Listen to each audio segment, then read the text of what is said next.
Hi, I'm Margaret and thank you for joining me here on The Gardening Me.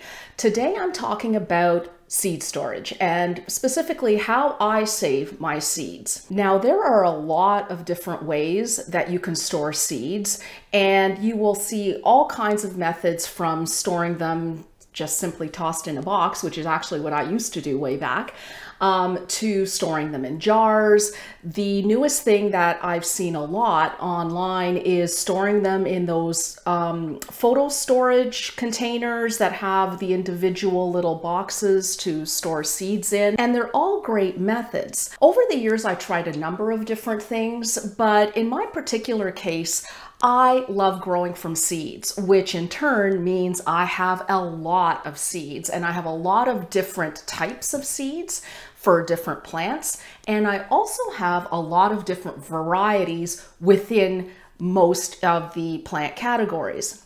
So for example, for zinnias, I have, I don't know, maybe 20 different varieties of zinnias. When it comes to saving seeds, what I wanted was to find a method that was a number of different things. Firstly, I wanted to find a method where it was easy to find the seed I was looking for. Secondly, I wanted it to be something that was adaptable, so if I got more seeds or if I got rid of some seeds, it would be easy to accommodate that.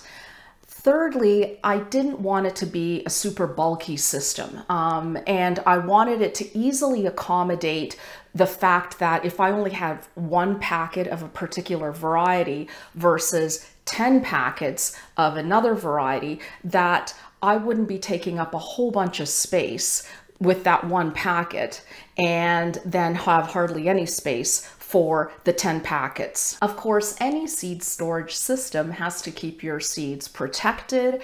And lastly, and this is something that actually I developed over the years, the seed storage system I use now also keeps me on track and organized when it comes time to sow. One of the issues I had in the past is that I would often forget to sow this or that variety of plant. And I do have things listed on a calendar. I actually use Outlook, and I have all of the plants that I'm growing listed in there, but sometimes there are certain weeks, especially in March and April, where the list is ginormous. And when I was looking through the bins, I would often end up missing one or two or more packets of seeds. And I needed something that would make it less likely for that to happen. Now, regardless of the seed storage system you use, there are a few things that you need to keep in mind. And if you already know the important aspects of keeping seeds viable for a long period of time, I will put a timestamp down in the video below so that you can just skip forward to what I'm doing for my own seed storage. Now, the first thing is that the seeds must be kept dry. And when I'm talking dry, I'm not only talking about wet, as in you don't want your seed packets or the seeds getting wet. We do live in a rather humid climate here in Southern Ontario, especially in the summer. But we do have AC in the summer, which dries things out, and of course central heating in the winter, which also dries things out. So humidity in the air isn't really an issue here. If it's an issue where you live, what I would probably suggest is putting one of those little silica packets that you often get in shoes and stuff like that. Just save those and throw them in with your seed packets. The second thing that you have to think about is your temperature, and seeds like it relatively cool. Now, ideally, they like it cooler than what you would normally keep your house at. However, regular household temperatures, which would be around 20 degrees or so, are perfectly fine. Some people actually go as far as to store their seeds in the refrigerator or the freezer, but the problem with that is actually the third point that I wanted to bring up, and that is the variability in temperature. You want your seeds stored so that there aren't big temperature fluctuations all the time. And if you keep your seeds in the refrigerator or the freezer, then every time you take them in and out, there are big swings in temperature. And that's not really that great for seed viability. The next thing is to minimize a seeds exposure to air. And while the containers I use, and most containers I think that are used for seed storage, typically are not airtight, so to speak, the seeds are in the seed packet and then they are again in another container. So it kind of minimizes the airflow in there. The last item is keeping the seeds in the dark. I don't think it's really a matter of keeping the seeds in absolute darkness, like pitch black environment, but it's more of a don't put them in bright light, don't put them in direct sunlight, that kind of thing. So if you have them on a shelf, away from a window, in a closet, or something to that effect, that should be just fine. I store my seeds in the basement, which basically checks all the boxes. It's the coolest area in the house. It is relatively dark most of the time. We only have those tiny little basement windows down there. The temperature is more or less consistent throughout the year. It generally stays in the 19-degree range, and that is summer and winter. It doesn't really vary much between even those two seasons.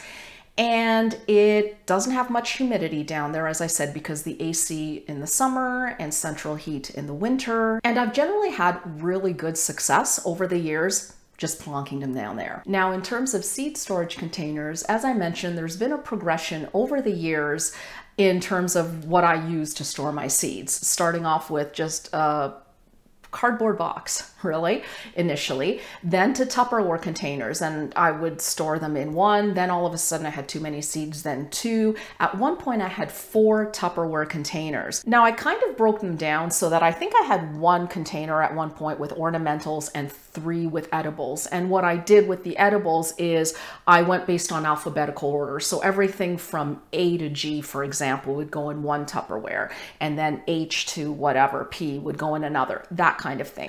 So what I would do is I would put the seeds in these little Ziplocs. So I would keep, for example, all the tomato seeds together and throw that Ziploc into the Tupperware.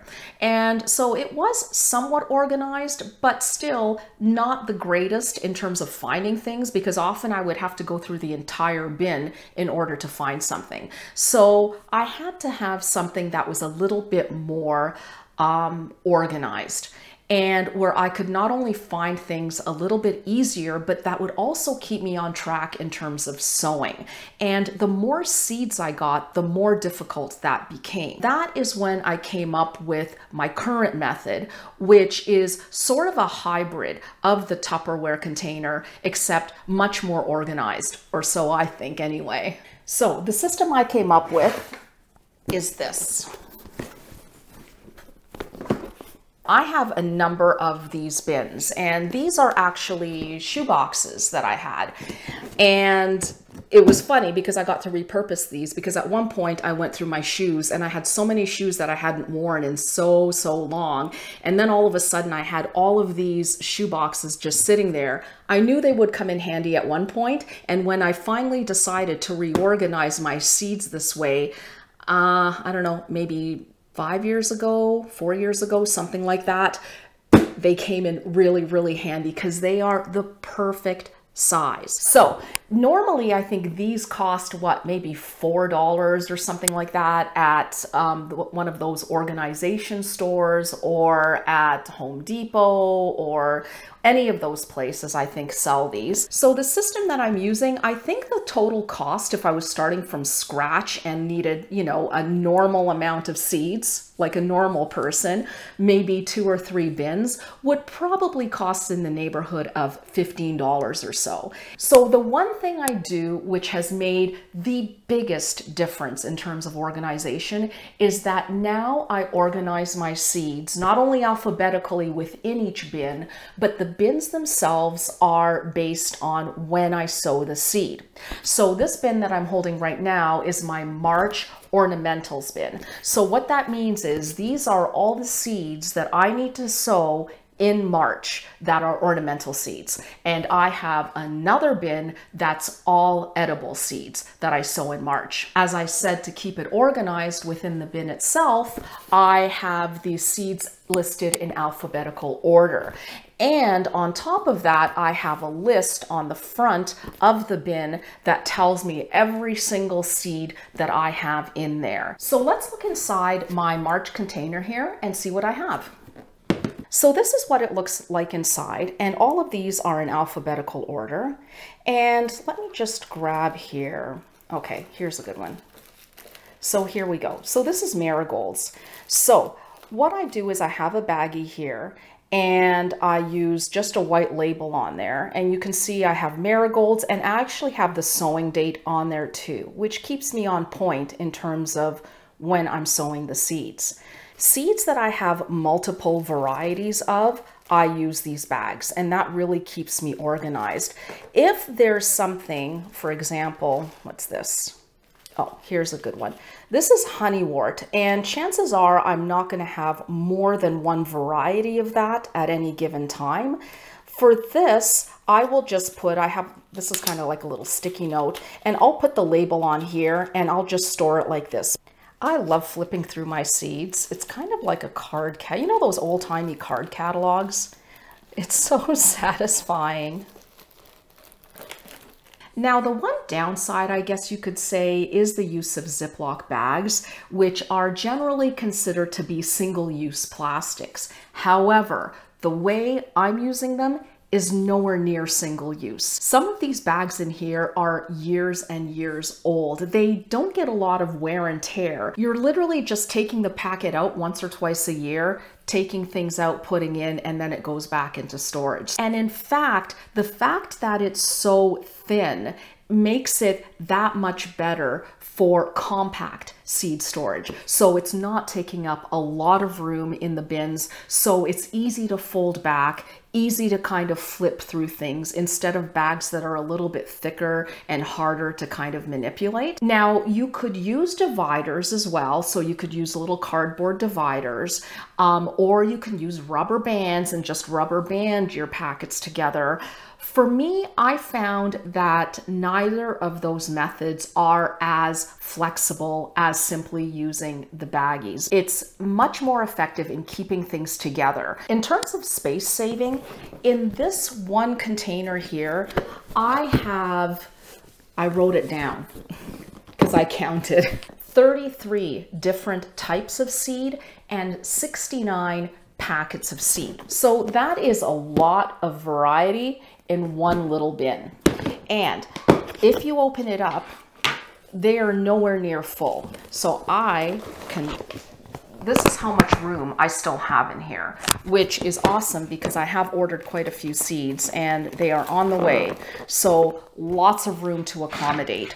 Oh, and the other thing in terms of storage is these bins are awesome because you can stack them like that. And I do put a little label in the front so it's easy to see from there what I have. The other thing with this system is it's very flexible based on your needs. Like, for example, I don't have a bin for December and January and February. I have one bin for all 3 months. Why? Because I don't have a lot of seeds to be sown in those months, maybe, I don't know, 15 packets or so.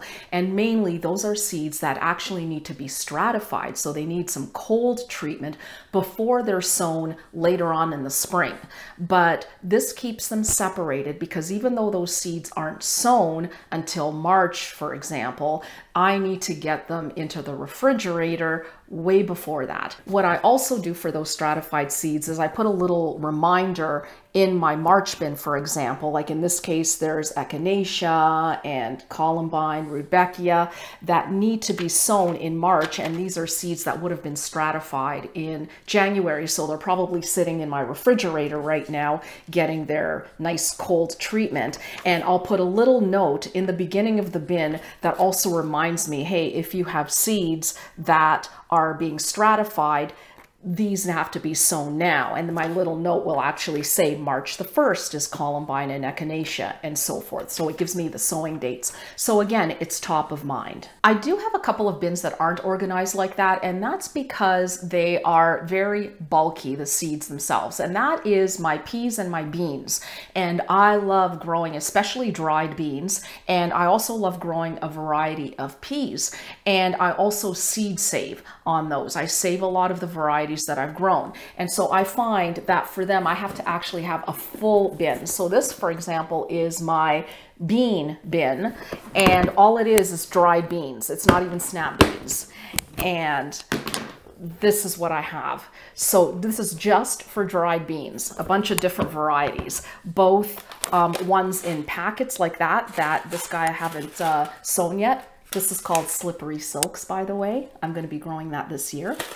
And there are ones in these little packets here. These are ones I have saved. So I just write down what it is and the year I saved them. You could have all of your seeds in one bin. If you only have, I would say, even less than 100 seeds, you could probably fit them all in one bin. And you could use those paper dividers or little cardboard dividers to separate the different months. I would definitely separate them in months, and I would also definitely put a list on the front of the bin indicating in January, these are the seeds I have, February, these are the seeds, and so forth, so that it's kind of an at a glance kind of thing. Now here's my May and June bin, and I have primarily edibles for May and June. In fact, I only have, I think, 2 packets of ornamentals. So instead of putting this in another bin, I just made like a little kind of card thing here, and I'm putting it like this because all of this here is edibles, because by May, almost all of my ornamentals are already sown. And this is what I mean when I say you can use these little cards as dividers in between. So for example, this could have just as easily been my March bin, for example, and I could have a divider in the middle and have ornamentals in the front, edibles in the back. Or I could have one bin here for March and April. If, for example, I only grow edibles and I only have all edibles here, but I could have half of it for March, half of it for April, that kind of thing. And I would definitely suggest, I'm a little OCD, I would definitely suggest though, even if you're not, to arrange the seeds alphabetically, just because that makes it so much easier when you're looking at finding something. It also makes it a lot easier to see what you already have when you're ordering seeds. The system is also very flexible when it comes to the quantity of seeds. And this is what I love about the system, is because I can have, for example, this is spinach. Right now, I only have 1 packet of spinach in here. So it doesn't take up 10 packets worth of room. It takes up 1 packet worth of room. But then if you look at, for example, oh, here, lettuce. I have, I don't know how many packets of lettuce in here. I would say easily 10, 12 packets of lettuce in here. But look at how much room that takes. Not much room either. But look.